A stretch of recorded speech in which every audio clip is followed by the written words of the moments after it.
అందరికీ నమస్కారం. Welcome to కనువిందు యూట్యూబ్ ఛానల్. ఈరోజు మీరు ఏం విందు చూడబోతున్నారు?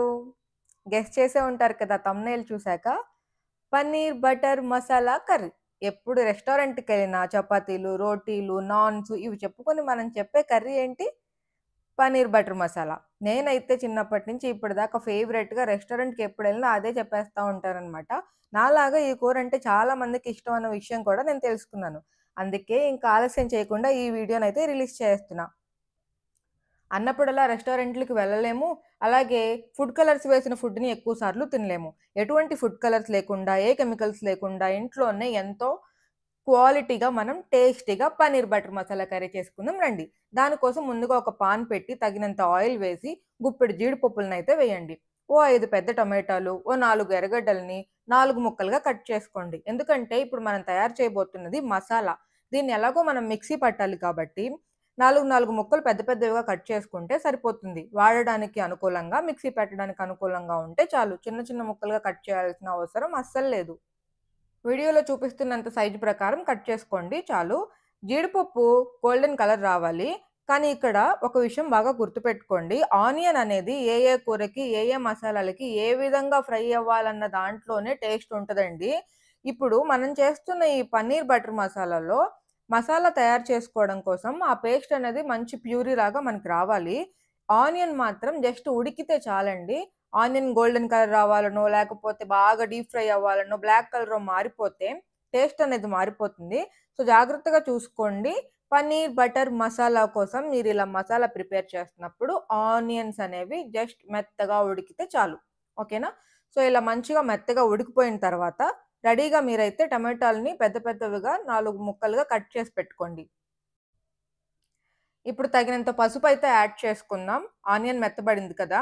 ఈ పసుపయితే నాకు మా అమ్మగారింటి నుంచే వచ్చింది. పసుపు, మిరప్పొడైతే అమ్మనే ఆడిచ్చి పంపిస్తారనమాట. మేమిక్కడ అసలు ఎప్పుడు కొనమసలు. అందుకే మంచి టేస్ట్ అండ్ ఫ్లేవర్ యాడ్ అవుతూ ఉంటుంది కర్రీస్‌లో. Thank you mummy.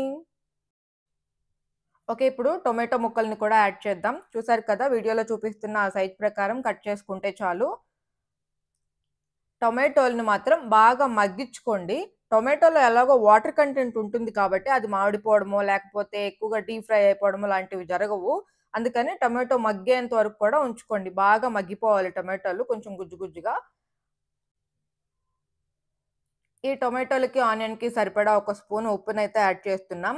ఇక్కడ మీరొకటి గమనించండి. ఇప్పుడు మనం ఇంకా డైరెక్ట్ కూరలోకైతే వెళ్ళిపోలేదు. మసాలానైతే ముందుగా ప్రిపేర్ చేస్తున్నాం. ఈ మసాలాని అసలైన కూర.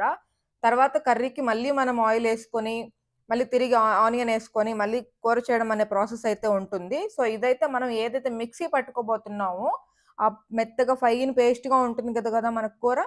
ఆ పేస్ట్ కోసం ఇప్పుడు మనం ఇవన్నీ రెడీ చేసుకుంటున్నాం. ఉప్పు వేసాం, పసుపు వేసాం. ఇప్పుడు ఒక స్పూన్ మిరప్పొడి కూడా వేసుకోండి. తగినంత స్పైస్ ఎంత కావాలనుకుంటే అంత. మరీ ఎక్కువైతే వేసేయొద్దు. అడుగంటకుండా కలుపుకుంటూ ఉండండి. యాక్చువల్లీ ఈ కూర నేను ఫస్టొచ్చేసి షార్ట్‌లో పెట్టాను. ఇవాళ మా ఇంట్లో మేమేం చేసుకున్నామంటే చపాతీలు, పన్నీర్ కూర చేసుకున్నాం అని చెప్పి ఒక షార్ట్ పెట్టాను కదా! మా డిగ్రీ ఫ్రెండ్ ఒకరొచ్చేసి అడిగారు నన్ను, "ఎప్పుడు పెడతావు? పన్నీర్ రెసిపీ పెడతా అన్నావు కదా! పెట్టు, పెట్టు, పెట్టు" అంటే, "అరే! చాలా వీడియోస్ ఉంటాయి కదా! చూడొచ్చు కదా!" అంటే, "ఆ! లేదు, లేదు. నాకంత టైం లేదు. నువ్వు పెడితే ఇంట్రెస్టింగ్‌గా నేను నీ వాయిస్ వింటూ నీ కర్రీ చేసుకుంటాం. నువ్వెప్పుడు పెడతావు?" అని చెప్పేసి చాలా సతాయించారు నన్ను. "ఇంకా పెట్టలేదేంటి? ఇంకా పెట్టలేదేంటి?" అని. వీడియో అయితే నా ఫోన్‌లో రెడీగానే ఉంది కానీ, వరమహాలక్ష్మి ఫెస్టివల్ హడావిడిలో నేను ఎడిటింగ్ చేయలేకపోయాను. ఫైనల్‌గా ఎలాగో ఈరోజు కుదిరింది. ఈరోజే ఎడిట్ చేసి ఇప్పుడే పోస్ట్ చేస్తున్నాను. చూసారా టమాటో ఎంత బాగా మగ్గిపోయిందో? ఈ విధంగా మగ్గాలన్నమాట మంచిగా. మీరు ఆనియన్‌ని గమనిస్తున్నారా ఎలా ఉందో? కేవలం మెత్తబడి ముక్క ఫ్రెష్‌గా కనిపిస్తూ ఉంది కదా! ఆ విధంగానే ఉండాలి ఆనియను.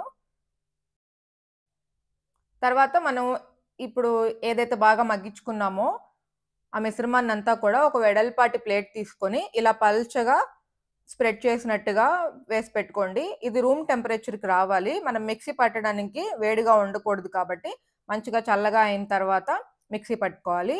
ఈ లోపల మీరు బ్రేక్ తీసుకొని ఏదో ఒక సీరియల్ ఒక ఎపిసోడ్ చూసుకోవచ్చు. అంటే అది నాలంటోలు చేసే పననమాట. పని మధ్యలో సగంలో ఏదో ఒకటి ఎంటర్‌టైన్ అవుతా ఉంటాను. కానీ మీరు సిన్సియర్ కదా! మీరేం చేస్తారంటే ఈలోపు మధ్యలో మంచిగా చపాతీ పిండినైతే కలిపేసుకొని, నీట్‌గా చక్కగా దాన్ని కాసేపైతే ఫ్రిడ్జ్‌లో పెట్టేసుకోండి ఈ గ్యాప్‌లో. సో, దీన్ని చల్లారిపోయింది కదా! ఇప్పుడు మిక్సీ జార్‌లోకైతే తీసుకుందాం. ఈ మిక్సీ జార్‌ని చూసి భయపడకండి. ఎందుకంటే దీంట్లో ఇంతకు ముందుగానే ఫ్రెష్‌గా ధనియాల పొడి ఎయడం అయితే జరిగింది. అందుకే దాని అవతారం అలా తయారైంది. ఇంక దాన్ని కడగడం ఎందుకు ధనియాల పొడే కదా అని అదే మిక్సీ జార్‌లో అయితే ఈ మిశ్రమాన్నయితే ఎసేసి మిక్సీ పట్టేసాం. మెత్తగా ఫైన్ పేస్ట్ రావాలండి చక్కగా. ఆ తర్వాత ఇందాక మీరు ఏదైతే ఫ్రై చేసుకున్నారో అదే బాండిని ఒకసారి వాటర్‌తో నీట్‌గా కడిగేసి, మళ్ళీ అదే బాండిని హీట్ చేసి, అందులో తగినంత ఆయిలేసి, ఒక స్పూను ఘీ కూడా యాడ్ చేసి, అందులో యాలకులను కూడా వేయండి.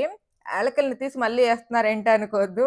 వీడియోలో యాలకులు ఏయడం కనిపియలేదు కాబట్టి ఏసేసిన యాలకులను మళ్ళీ పైకెత్తి మళ్ళీ కిందకేపిచ్చాననమాట. అలా ఉంటది నాతో ఏం చేస్తాము. నేను మా ఆయన కుకింగ్ వీడియోస్ షూట్ చేసేటప్పుడు మాత్రం అబ్బా! ఏం కొట్టుకుంటామంటే అసలు తనకేమో స్పీడ్‌గా చేసేయడం అలవాటు. నాకేమో ఇక్కడ క్లియర్‌గా రావాలి. ఎలా ఉంటదంటే పీటీ ఉషలాగా నన్ను పరిగెత్తిచ్చి టార్చర్ చేస్తున్నావు అసలు నీతో నేను వీడియోనే తీయను ఇంకా అంటాను. మళ్ళీ పక్క రోజు ఆ వీడియో తీసుకోవచ్చు కదా! రా అని ఆయన పిలుస్తాడు. సరే తీసుకుంటానులే అని నేను వెళ్తాను. ఇద్దరికీ సిగ్గులేదు మాకు. ఏం చేస్తాం? మరి అలా ఉంటది. సో, ఆయిల్‌లో ఘీ ఏసిన తర్వాత చిన్న చిన్నగా కట్ చేసిన ఆనియన్ ముక్కల్ని గోల్డెన్ కలర్ రావాలి. ఆ తర్వాత అల్లం వెల్లుల్లి పేస్ట్ వేసుకోవాలి. ఇందాక చేసిన ప్రాసెస్ అంతా మసాలా పేస్ట్ అండి. ఇప్పుడు మనం అసలైన కూరలోకొచ్చేసాం. అల్లం వెల్లుల్లి పేస్ట్ మంచి ఫ్లేవర్ వచ్చేంత వరకు వాడిన తర్వాత గరం మసాలా అంటే ఒక సెకండ్ ఆలోచించాను. ఆ రోజు ఏసినప్పుడు చూసాను. గరం మసాలా, ధనియాల పొడి అని చెప్పేసి. అలా ఉంటది ఒక్కొక్కసారి నాతో ఈ రెండిటికి భలే కన్‌ఫ్యూజ్ అవుతా ఉంటాననమాట. కానీ నాకు తెలుసు దేంతో తయారు చేస్తారని. బట్ సమ్ టైమ్ డైరెక్ట్‌గా చూడగానే కొంచెం కన్‌ఫ్యూజ్ అయితా. అంత జాగ్రత్తగా తీసినప్పటికీ మసాలా పేస్ట్ బాండిట్లో వేసిన క్లిప్పింగ్ మళ్ళీ మిస్ అయిపోయినట్టుంది. మిస్ అయిపోయిందండోయ్! పర్వాలేదులే. నేను చెప్తున్నాను కదా! నా వాయిస్‌తో. అల్లం పేస్ట్ వేగేసిన తర్వాత మనం మిక్సీ పట్టుకున్నాం కదా! ఇందాక ఫస్ట్ రెడీ చేసి పెట్టుకున్న మసాలా. ఆ మసాలానైతే ఈ పాత్రలో వేసేసి చక్కగా మంచిగా ఉడకాలి కొద్దిసేపు. ఈలోపు మనం ఏం చేద్దాం పన్నీర్ ముక్కల్ని కట్ చేసుకుందాం రండి. అసలు ఈ వంట వీడియోలని చేయాలి, వీడియోస్ తీయాలి అంటే మాత్రం కొంచెం పేషెన్స్ ఉన్నోళ్ళు మన పక్కన ఉండాలండి. ఇలా హడావిడిగా వంట చేసేవాళ్ళ పక్కన వీడియో తీయాలంటే మీరు నన్ను నిజంగా మెచ్చుకోవాలసలు. ఎలా తీస్తున్నావు నువ్వు అని అడగాలి నన్ను. ఎలా ఉంటదంటే అసలు నాకు ఎంతో కొంత కొంచెం వీడియో తీయడం వచ్చు కాబట్టి సరిపోతుంది. లేకపోతే అసలు చానా కష్టం అసలు. సో, ఇలా పన్నీరు ఒకటే పెద్ద పీస్‌గా మాకు దొరకలేదనమాట. అందుకే 2 500 గ్రామ్స్ తీసుకున్నాము. మీకు కావాల్సిన షేప్‌లో పన్నీర్‌ని కట్ చేసుకోవచ్చు. అలా అని చెప్పి మరి చిన్న చిన్నవిగా కట్ చేసుకోకండి. మంచిగా క్యూబ్స్‌గా కట్ చేసుకోండి. సో, ఇలా ఫస్ట్ ఒక వరుస కట్ చేసుకొని మళ్ళీ తిరిగి ఇలా అడ్డంగా కట్ చేసుకున్నారంటే మీకు మంచి షేప్ అయితే వస్తుంది. కరెక్ట్‌గా దాని షేప్ చెప్పాలంటే ఇటుకరాయిలాగా ఉండాలన్నమాట షేపు. కావాలంటే చూడండి కట్ చేసిన తర్వాత నేను మీకు ఒక పీస్ చూపిస్తాను. అండ్ మన సబ్‌స్క్రైబర్ ఒకరు చికెన్ కర్రీ వీడియో పెట్టమని చెప్పారు. నిన్న ఒకేసారి మేము chicken biryani and chicken curry అయితే చేసాము. సో, ఆ రెండిటిని అయితే వీడియో తీశాను. ఆ రెండిటికి ఎప్పుడు ముహూర్తం వస్తదో తెలీదు. మొత్తానికి ఈ వీడియో తర్వాత వరమహాలక్ష్మి సెలబ్రేషన్ ఎలా చేసుకున్నా అనేది చాలా చిన్న వీడియో. అది ఒక 3 మినిట్స్ ఉంటే గొప్ప విషయం అనమాట. ఎందుకంటే నేను ఎక్కువగా హడావిడిగా అసలు నేను రెడీ అవ్వలేదు ఫస్ట్ థింగ్. అండ్ క్లీనింగ్ చేసేటప్పుడొచ్చేసి అసలు కాన్సంట్రేషన్ అంతా వర్క్ పైనే ఉండింది కాబట్టి అప్పుడు కూడా వీడియో తీయలేదు. అండ్ ఇంకా ఎప్పుడైతే నేను అలంకరిస్తున్నానో అప్పుడు కూడా నేనొక్కదాన్నే అన్నీ చేసుకున్నాను గాబట్టి, మళ్ళీ వీడియో తీసుకుంటూ చేయడం కూడా నాకవ్వలేదు. అందులో ఈసారి నేను ఫస్ట్ టైమ్ కలశం బెట్టాను. కాబట్టి నా కాన్సంట్రేషన్ అంతా అక్కడ ఏం మిస్టేక్ జరగకూడదు అన్న దానిపైనే ఉంది. కానీ వీడియో షూట్ చేయాలని దానిపైన అస్సలు లేదు. కాకపోతే నేను అసలు ఎలా కలశం పెట్టాను, ఏ ఏ ఏం పూజ చేశాను, ఏ విధంగా ఔట్‌లుక్ వచ్చింది అది మొత్తం అయితే నేను తీశాను. అది నెక్స్ట్ వీడియోలో వస్తుంది చూపిస్తాను. సో, మొత్తం పన్నీర్ ముక్కల్ని కట్ చేసుకున్న తర్వాత ఇలా క్యూబ్స్‌గా అయితే సెపరేట్ చేసుకోండి. నేను చెప్పా కదా! ఇటుకరాయి ముక్కలా ఉండాలి పన్నీర్ ముక్క అని చెప్పేసి. అంటే అలా గట్టిగా కాదు ఆ షేప్‌లో. చూడండి ఇటుకలాగే ఉంది సేమ్ అచ్చం. సో, ఆ విధంగా ఉండాలనమాట. కూరలో చూడడానికి బావుంటుంది. మనకు తినడానికి బావుంటుంది. అన్నిటికి బావుంటది. సో, ఈ షేప్‌లో అయితే కట్ చేసుకోండి. ఆ మాత్రం సైజ్ అయితే ముక్క పెట్టుకోండి. మరి అంతకన్నా పెద్దగాను వద్దు. అంతకన్నా చిన్నగాను వద్దు. ఇది పర్ఫెక్ట్ సైజు. ఈ గ్యాప్‌లో ఇక్కడైతే మనకి కర్రీ అయితే ఉడుకుతా ఉందనమాట. ఇది మంచిగా ఒక 15 మినిట్స్ ఉడికించుకోండి. ఒక 10-15 మినిట్స్ చాలు. ఈ గ్రేవీ అంతా బాగా ఉడికిన తర్వాత, ఈ గ్రేవీ అనేది కన్సిస్టెన్సీ ఎలా ఉండాలనేది మీకు డౌట్ రావచ్చు. ఇదొచ్చేసి వాటరీగా ఉండకూడదు. అలా అని చెప్పేసి మరీ టూ టైట్‌గా కూడా ఉండకూడదు. మీడియం కన్సిస్టెన్సీ ఉండాలి.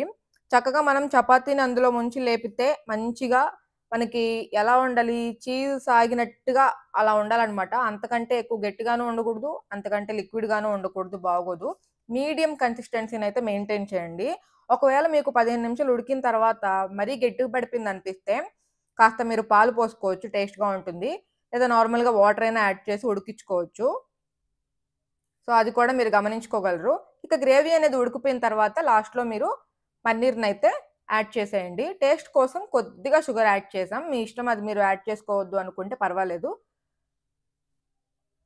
గ్రేవీలో పన్నీర్ ముక్కలు వేసిన తర్వాత జస్ట్ ఒక 2 మినిట్స్ అలా ఉడికితే చాలు. బాగా గ్రేవీ కూడా వేడి వేడిగా ఉంటది కాబట్టి అంత వేడిలో ఆ పన్నీర్ ముక్కలేసిన తర్వాత అవి ఆటోమేటిక్‌గానే కాస్త ఉడికిపోతాయన్నమాట.